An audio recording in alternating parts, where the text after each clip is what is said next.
I don't even know where to start. Maybe I should begin by explaining how everything started falling apart. My life, the life I thought I was building, just crumbled slowly. At first, it was a bit like watching a slow-motion train wreck. I could see it happening, but I couldn't stop it. Alicia and I had been married for just over 3 years. When we got together, everything seemed perfect.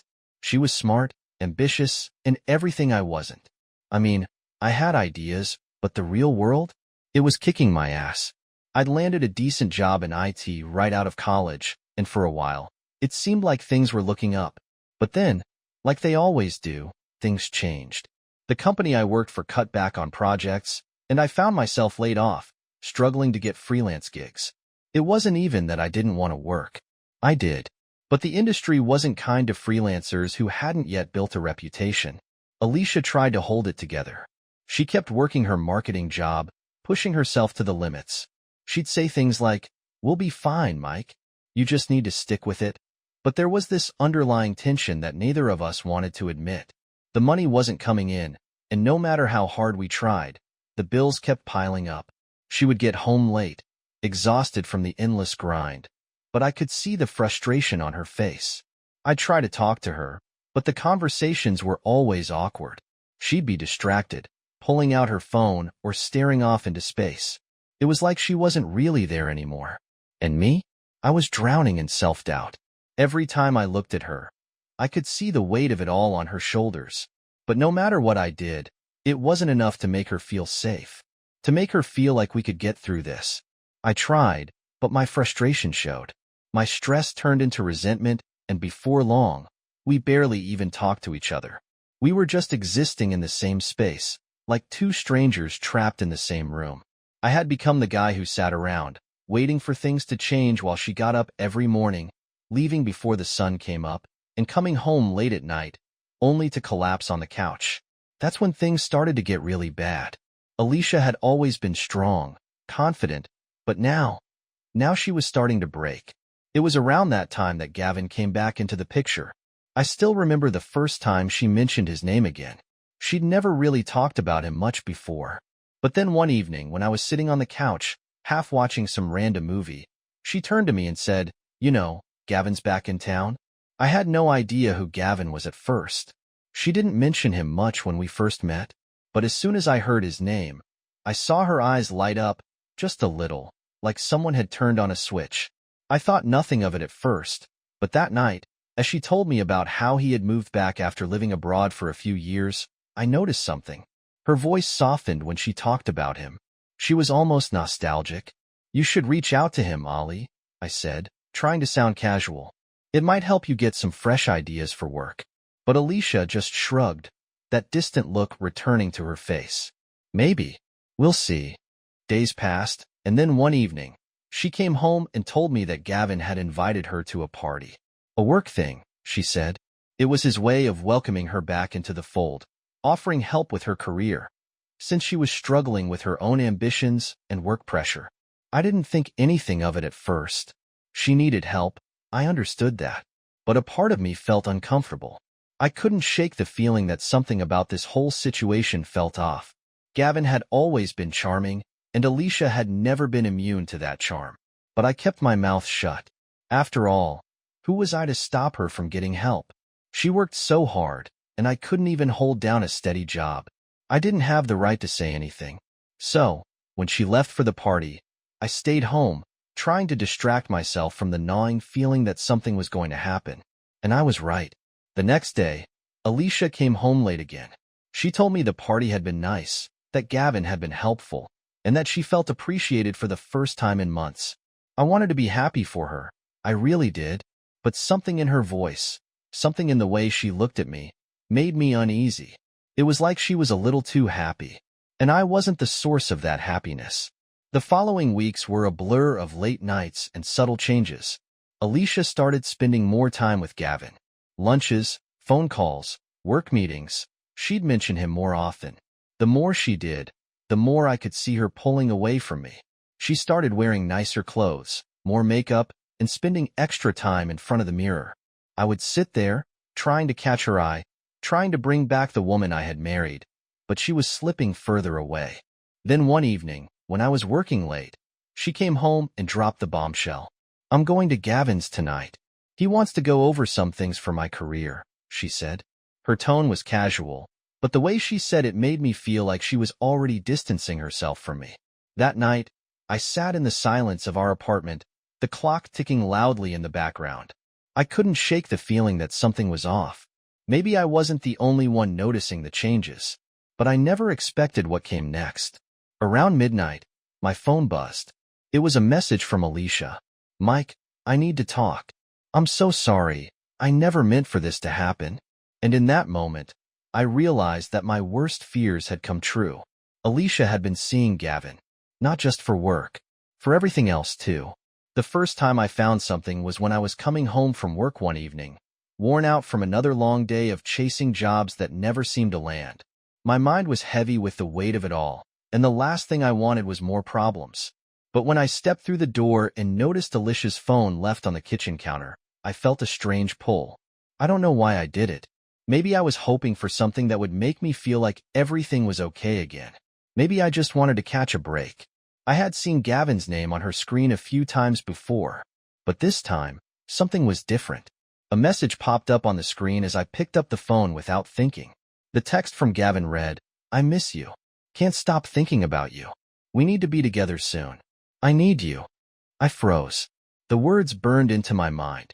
At first, I thought maybe I had misunderstood, but the more I thought about it, the more I realized I hadn't. It wasn't just the words. It was the tone, the intimacy. They weren't just friends. That much was obvious. The realization was like a slap across the face, and for the first time in a long while, I felt like I was awake. I didn't want to believe it at first. I kept telling myself there had to be an explanation, that I was overreacting. But as the days passed, I couldn't shake the feeling that something was terribly wrong. I started paying more attention, noticing little things that added up. The way Alicia would leave her phone unlocked on the kitchen counter when she'd go for a shower. The way her texts to Gavin were often hidden quickly when I entered the room. The awkward silences, the coldness when we were together. It all started to fall into place. I was in denial, sure, but denial couldn't last forever. One evening, after a long week of suspicion, I found more. A slip of paper tucked under the couch cushions, an address scribbled on it. It was a note from Alicia to Gavin. "Can't wait to see you again. Tonight's the night. I need you more than ever." That was the moment I knew for sure. There was no denying it anymore. The pain hit me hard. It wasn't just the betrayal, though that was devastating. What hurt the most was how deeply I had trusted her. We'd built something, right? Or so I thought. But all that trust had been shattered. Alicia's affair with Gavin felt like a deep violation of everything we had, everything I had believed in. She had been the one person I thought would never hurt me, and she had crushed me without a second thought. I was physically sick, emotionally numb. It was like I was living in a fog, unable to make sense of what was happening. I couldn't focus. I could barely bring myself to go through the motions of work. All I could think about was how she had abandoned me, at the worst possible time. She hadn't been there when I lost my job, when I felt like I was drowning in financial troubles. She had turned away, leaving me alone in the chaos. And now, I knew why. She had someone else. I needed to talk to someone, and the only person I trusted enough was Tom. I called him one night, feeling desperate. Tom was my childhood friend, the guy who always had my back. He'd been there when everything went down with Alicia. He'd always respected the relationship, even though I knew he'd had feelings for her back in the day. He was loyal to me, but I could sense something was different in his tone when I explained what had been happening. "Man, I don't know what to say. But I'm glad you called," he said quietly, his voice thick with sympathy. "You've been through hell. But you gotta remember, you're not the only one who's been screwed over in relationships, you know?" I could hear the slight edge in his voice, like he was holding something back. "What do you mean?" I asked, not really sure where he was going with this. Tom hesitated before answering. "Look, I've been thinking. You've been hurting, man, and I get it. But maybe it's time to take control of the situation. Don't let her walk all over you. You know, you could make her feel the way you feel right now." I could feel my heart race. What was he suggesting? Revenge? That wasn't like him. but I couldn't deny the pull of his words. I was angry. Hell, I was furious. And more than anything, I wanted her to feel the same pain I was feeling. I wanted her to see what she'd thrown away. "You're saying I should do something back? With someone else?" I asked, my voice barely a whisper. Tom chuckled bitterly. "You've got a right to. She's been messing around behind your back. Why shouldn't you?" I wasn't sure if it was the alcohol or the frustration clouding my judgment, but I found myself agreeing with him. The idea started to grow in my mind. It was like a switch had flipped. If Alicia could betray me, then I could do the same. That's when I started thinking about Catherine, Alicia's childhood friend. I'd always liked her, but she had been loyal to Alicia, never once making a move, even though I could tell there was something there. The few times we'd crossed paths, she'd been warm, even a little flirtatious, but nothing ever happened. Not because I didn't want it, but out of respect for Alicia. Now, well, things had changed. I reached out to Catherine. I knew I could trust her, and she knew the situation. We met a few times, talked about everything, life, love, what had happened to both of us. Slowly, I started to feel something again. Not just the anger, but a real connection. Catherine was different. She didn't have that same coldness that Alicia had developed. She actually listened to me. And one night, after a few drinks and a lot of talking, we crossed that line. The whole thing was a blur, but it wasn't just about revenge anymore. It was about feeling alive, about feeling like someone saw me for who I was. Not just as a failed husband, but as a person with needs, desires, and emotions. The next few days were a mix of guilt and relief. But I couldn't deny the way it had made me feel. Like maybe, just maybe, I wasn't entirely lost. That night with Catherine had been both a punishment and a release. But I knew one thing for sure. Alicia would find out. And when she did, everything would change. When I woke up the next morning after everything had happened, I knew things were never going to be the same. The anger I had felt toward Alicia after finding out about her affair hadn't faded. But now, there was something else too. Indifference. I realized that I didn't want to fight for a marriage that had already been broken, not just by her actions, but by my own feeling of neglect and disappointment. The anger was replaced by a kind of cold clarity. I couldn't keep living like this, drowning in suspicion and bitterness. Alicia had tried to reach out to me in the days following my discovery. At first, I ignored her. I couldn't bring myself to talk to her, not after everything she had done. But one evening, she cornered me when I came home from work. She seemed desperate, but her words lacked sincerity. "Mike, please. I know I've messed up, but this isn't who I am. This was just a mistake," she said, her voice shaky but almost pleading. I looked at her, my heart still raw, and for a moment, I almost felt sorry for her. But then I remembered everything. The late nights, the texts, the coldness. "Alicia, you've betrayed me. You've betrayed everything we had. How can you expect me to just let it go?" My voice was flat, like it was coming from someone else. I didn't recognize the man I'd become. She stepped closer, but I took a step back. "I'm not ready to face the consequences of my actions," she admitted, and I could hear the shame in her voice. I don't know what to do anymore, Mike. You've always been the person I leaned on, and now I feel so alone. I don't know how to fix this." I wanted to tell her that I had been alone too, that she had been the one who left me, but I didn't say anything. Instead, I just turned away, heading to my room, leaving her standing there. That night, I overheard her talking to Julie, her best friend, on the phone. It was the first time I'd heard her admit to what she had done. "I don't know what's wrong with me, Julie," she said, her voice trembling. "I've pushed Mike so far away. I've hurt him, and now I can't fix it. I don't even know if I want to fix it anymore." Julie's voice was barely audible, but I could tell she was trying to comfort Alicia. I didn't hear the rest of the conversation, but I didn't need to. Alicia was sinking deeper into her own guilt. She didn't know how to face what she'd done, and she wasn't even ready to face the truth. It made me sick to think that she could feel sorry for herself after everything. Her guilt didn't change anything for me. It didn't erase the betrayal. I couldn't do it anymore. One night, after we had barely spoken for days, I sat her down. "Alicia, I don't want to do this anymore. I don't want to be in a marriage where there's no trust, no respect. You've made your choices and I've made mine, I said, my voice thick with the weight of it. I'm done. Alicia broke down, begging me to reconsider, but I knew it was over. I couldn't stay in a relationship that had become toxic. So, I made the decision to leave. The next few weeks were a blur. I didn't want to be in that apartment anymore. The memories, the quiet arguments, the tension, it was suffocating. Catherine had been there for me, and as much as I hated to admit it, I found comfort in her company. We started talking more, and the more I did, the more I realized how much she understood me. She wasn't like Alicia. She didn't judge me. She didn't take me for granted. After much thought, Catherine and I decided to move away. It wasn't just about running from Alicia, it was about building something new. I found a new job in a different city, and we settled into a small apartment, away from the chaos and pain of the past. It wasn't perfect, but for the first time in months, I felt like I could breathe. Living with Catherine wasn't just a fresh start for me. It was a chance to rediscover myself, to stop being defined by the pain of my marriage. We spent time getting to know each other again, slowly but surely. The emotional connection we had built was real, and it grew stronger with each passing day. Catherine wasn't a replacement for Alicia. She was her own person, and she made me feel seen and heard in ways that Alicia hadn't for a long time.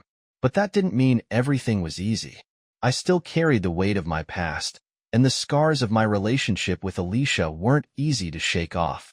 There were nights when I found myself lying awake, staring at the ceiling, wondering if I'd made the right choice.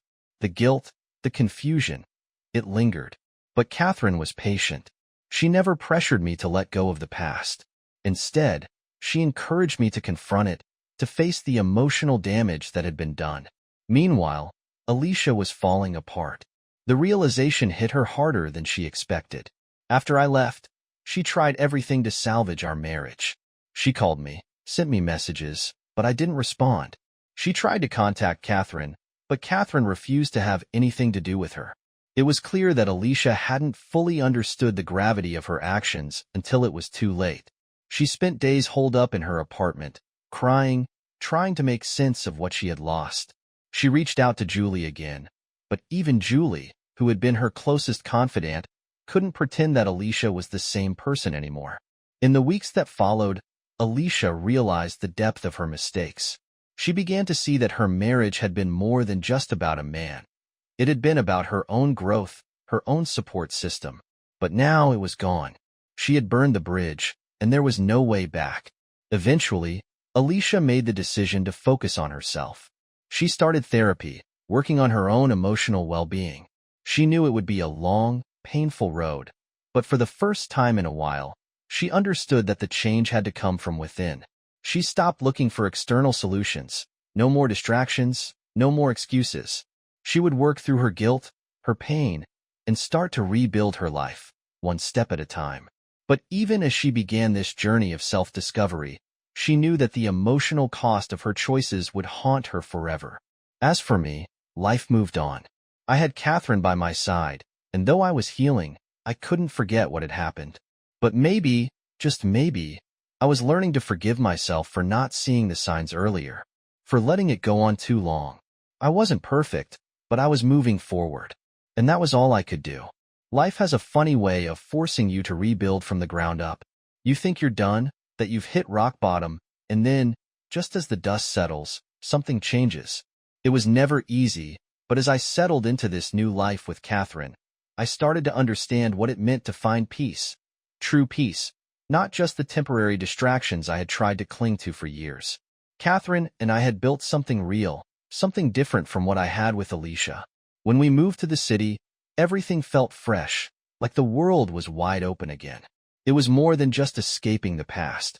It was about finding a future that was uniquely ours. We started with the basics, dinners together, lazy weekends, long walks, and slowly, our relationship grew.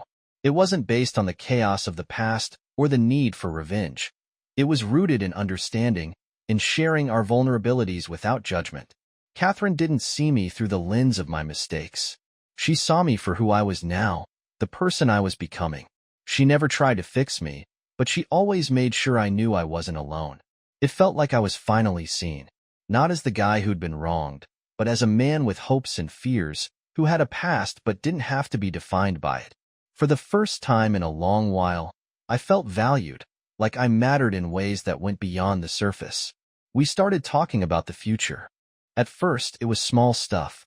Where we wanted to live, what kind of home we dreamed of. But then it turned into bigger things. Family, career goals, life in a way that felt possible. I didn't have all the answers, but with Catherine, I could envision a life where things didn't have to be so difficult. We made plans to buy a cozy home together, and it was exciting.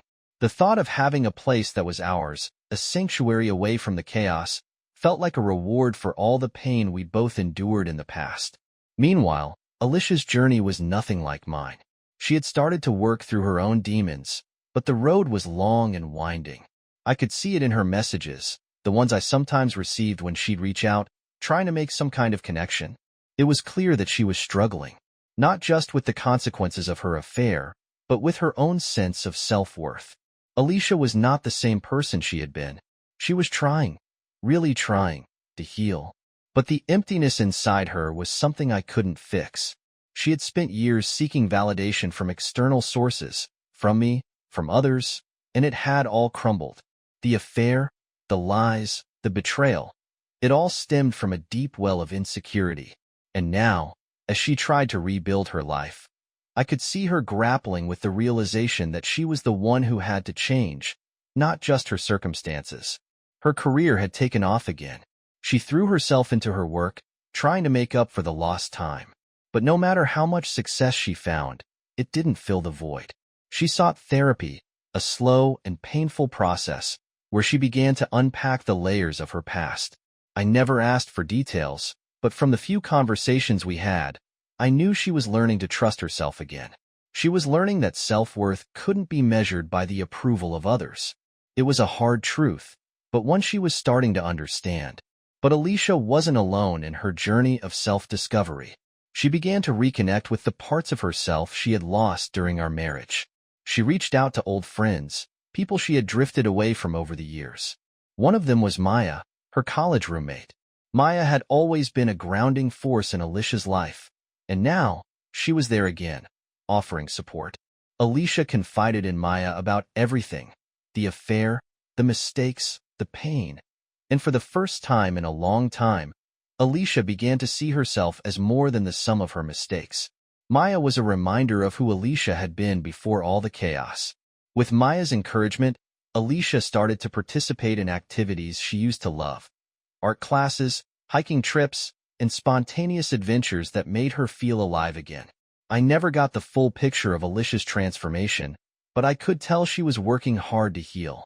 I could see the effort in her social media posts, the way she was trying to build new friendships, not out of desperation, but out of the need to reconnect with who she truly was. For me, the change wasn't as obvious at first. As I grew closer to Catherine, I still had moments of doubt, guilt, even. I wasn't perfect, and I didn't want to become the same person I'd been before, someone consumed by anger and bitterness. The affair had been painful, yes, but it was also a catalyst for growth. It forced me to look at myself in ways I had never done before. The marriage had already been broken before the affair. I had to admit that to myself. I had allowed it to continue for far too long, telling myself that things would get better when deep down, I knew they wouldn't. I started therapy, too. I knew I couldn't heal alone. There was work I still had to do on myself, trust issues, self-esteem, the ways I had let my past define me. But with Catherine's support, I began to open up in ways I hadn't before. Catherine didn't pressure me to fix myself or rush through the healing process. She gave me the space to be imperfect, to work through things at my own pace. And that made all the difference. Months went by, and the weight of the past seemed to lift. But even as things improved, Alicia reached out again. She wanted to talk, not just for closure, but to make amends. I was hesitant at first. I didn't know if I was ready to face her again, to revisit the past that had hurt me so deeply. But when she suggested we meet at the cafe where we first met, something in me agreed. Maybe it was for closure, maybe it was just to finally understand her side. Whatever it was, I knew I had to hear her out. When we sat down together, it was awkward at first. Alicia apologized, and I could see the sincerity in her eyes. She acknowledged everything she had done, how much pain she had caused me, and how much she regretted it. For the first time in months, we had an honest conversation. It wasn't dramatic, and it wasn't an attempt at reconciliation. But we spoke openly about the marriage, about where it had gone wrong, and about the lessons we had both learned.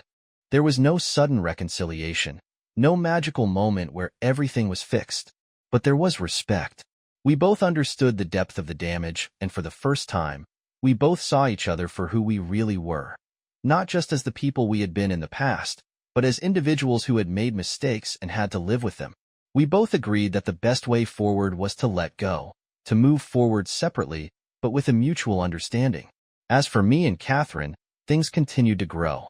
It wasn't perfect, but it was real. One evening, in the quiet comfort of our new home, I proposed. It wasn't a grand gesture. It was simple, heartfelt. I didn't need the world to see it. All I needed was her. She said yes, and with that, our future began to take shape. We talked about building a family, about our dreams for the future. For the first time in a long while, I felt at peace. The past would always be a part of me, but it no longer defined who I was. And as I stood there, with Catherine by my side, I knew that no matter what came next, I was ready. The journey to healing wasn't an overnight process for either of us. After our final conversation, I left the cafe with a sense of closure, but deep down, I knew the real work lay within myself. I had always been someone who sought external validation. It was how I had lived my life, seeking praise from others, looking for someone to fix what was broken inside me. But now, I was learning that no one else could fix me but myself.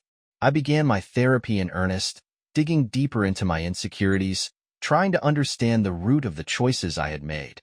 It was hard work, but I stuck with it. I had to find myself again, but I couldn't let the past overshadow my future. Slowly, I turned my attention back to my career. For the first time in years, I stopped using my work as a distraction and started focusing on my growth. And it paid off. I got a major promotion, something I had been working toward for a long time. It wasn't just the recognition that mattered, though. It was the sense of accomplishment, the knowledge that I was capable of more than I had given myself credit for. My confidence began to build again, but I was careful. I knew that while success in my career was important, it couldn't be my only focus. I needed to keep working on myself. As part of that work, I began exploring meditation retreats and journaling. At first, I wasn't sure if it was going to help, but over time, I found peace in these quiet moments. I began to reconnect with myself, letting go of the constant noise and expectations that had always weighed on me. It wasn't easy, but I knew that this was what I needed to do to heal. With each meditation, I felt the weight of my guilt and resentment lift just a little. It was slow, but it was progress. The real breakthrough came when I started to forgive myself. I had been carrying so much guilt for my actions, the affair, the lies, and the damage I caused to Mike and our relationship. But as I sat with those feelings, I started to understand where they had come from. My choices had been fueled by deep insecurities, emotional turmoil, and a need to escape the pain I had been carrying for so long. And while that didn't excuse my behavior, it helped me see that my mistakes weren't just random acts of betrayal. They were a reflection of someone who was lost and unsure of her own worth. Forgiveness wasn't instantaneous. It took time, and there were days when the guilt would resurface, reminding me of what I had done. But as I continued to work on myself, I started to feel lighter. I began reaching out to friends, people I had pushed away during my marriage to Mike. Maya was one of the first to come back into my life. She had been there when I needed her, and now I needed her again. We spent hours talking about everything: my marriage, my mistakes, my growth. Her support was invaluable, and through her, I realized that I could rebuild the relationships that had been lost. Slowly, I began to rebuild the pieces of my life that had been shattered. As for Mike, I could see that he was finding peace in his own way. We hadn't been in contact much since our final meeting, but I knew from our brief exchanges that he was moving forward. I heard from mutual friends that he had started therapy, too, working through his own issues. He was no longer consumed by anger or resentment. He had begun to see the affair for what it truly was, not just a betrayal, but a catalyst for his own growth. He had learned to confront the emotional scars from our marriage, and I could tell he was becoming a better person for it. I wondered, sometimes, if he would ever truly forgive me. But then I reminded myself that forgiveness was as much about me as it was about him. I needed to let go of the past, just as he needed to, and I was beginning to do that. Months passed, and eventually, I found myself ready to open up to someone new. It happened slowly, with time and healing. His name was Jacob. He was patient, understanding, and kind. We had mutual interests, a shared sense of humor, and a connection that grew naturally. We didn't rush into anything. For the first time in my life, I didn't need to rush. I had learned that love wasn't something to be chased. It was something that came when you were ready for it. Jacob and I took our time. We talked openly about our pasts, our fears, our hopes. I was still healing, and he understood that. He never pressured me, never tried to fix me, and that was the most important thing. For the first time in a long while, I felt like I could be myself without fear of judgment or rejection, and that, in itself, was a gift. As I sat back and reflected on everything that had happened, I realized that my time with Mike, as painful as it had also been a part of my growth. It had forced me to look inward, to confront the parts of myself I had been avoiding for so long. And though I wouldn't wish the pain of the affair on anyone, I couldn't deny that it had changed me in ways that I would never take for granted. Mike and I had shared something real, something filled with love and hope. But it was time for both of us to move on. I would always carry the lessons I learned from our time together, but I wasn't defined by that relationship anymore. I had built a life for myself, a life where I was learning to trust again, to love again, and to accept myself for who I was. As for Mike, I knew he was in a good place now. He had Catherine by his side, and they were building a future together. I saw glimpses of their life on social media, pictures of their new home, their little moments of joy, and I was happy for him. He deserved happiness, just as I did. In the end, we both learned that life didn't stop when a relationship ended. It just shifted, and that shift allowed us to grow. We were no longer defined by our mistakes or our pasts. We were moving forward, each of us on our own path. And that's how it should be.